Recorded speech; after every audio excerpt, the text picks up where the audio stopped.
Binigyan ng 3 buwang ekstensyon ng Land Transportation Office o LTO ang mga lisensya at registration ng mga sasakyan na nakatakdang mag-expire ngayong buwan.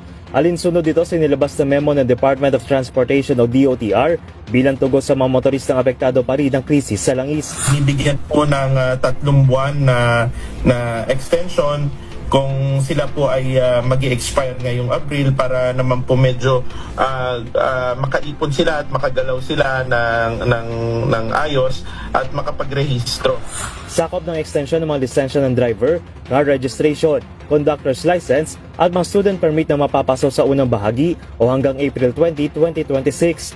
Malaking tulong na rin daw ito sa mga pampublikong sasakyan at sa mga nagbabiyahe ng mapangunahing produkto patungo sa mga palengke. Bawal po yun.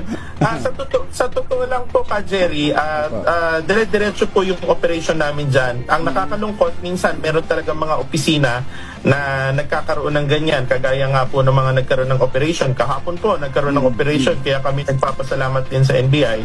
Kasi talagang puspusan din yung tulong. Kaya ito po yung sinasabi kong tulungan ng bawat ahensya ng gobyerno. Kailangan talaga kung seryoso tayong i-reform.